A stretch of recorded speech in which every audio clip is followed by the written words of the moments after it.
આણંદ તાલુકા પંચાયતમાં વિકાસને નવી દિશા આપવા માટે આગામી 2.5 વર્ષના કાર્યકાળ માટે નવા હોદ્દેદારોની બિનહરીફ વરણી કરવામાં આવી છે.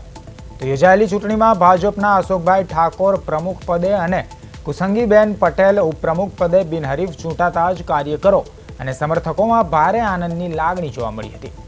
આ નવી ટીમમાં કારોબારી સમિતિના ચેરમેન તરીકે ભરતભાઈ ડાભી, શાસક પક્ષના નેતા તરીકે હેતલબેન રાવલજી અને દંડક પદે પિનલબેન ચૌહાણની વરણી કરવામાં આવી હતી. તમામ ઉમેદવારો બિનહરીફ ચૂંટાતા તાલુકા પંચાયતમાં સર્વસમિતિ અને સંગઠનની અદ્ભુત એકતા સ્પષ્ટપણે જોવા મળી હતી.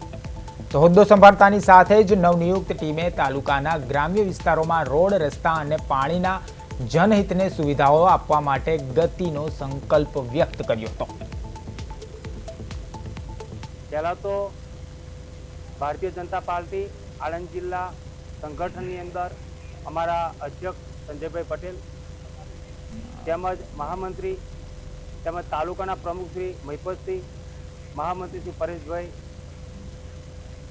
તેમજ સમગ્ર સંગઠન હું આજે ખરા દિલથી નતમસ્તક એમનો વંદન અને અભિનંદન. આજરોજ આણંદ તાલુકા પંચાયતમાંના પ્રમુખ તથા ઉપપ્રમુખની ચૂંટણી આયોજિત થયેલ હતી. પ્રમુખ તથા ઉપપ્રમુખ માટે બંને પદ માટે એક જ ઉમેદવારી ફોર્મ પ્રાપ્ત થયેલ હતા તથા તે ફોર્મ ચકાસણી દરમિયાન માન્ય ઠરેથી આજે પ્રમુખ તથા ઉપપ્રમુખની ચૂંટણી બિનહરીફ રીતે વિજેતા જાહેર કરવામાં આવેલ છે. પ્રમુખ તરીકે શ્રી અશોકભાઈ રૈજીભાઈ ઠાકોરને વિજેતા ઘોષિત કરવામાં આવેલ છે તથા ઉપપ્રમુખ તરીકે સુશ્રી કુસાંગીબેન મહેશભાઈ પટેલને વિજેતા તરીકે ઘોષિત કરવામાં આવેલ છે. સભ્યો હાજર હતા અને કેટલા ગેરહાજર? કુલ 30 સભ્યોમાંથી 24 સભ્યો હાજર હતા.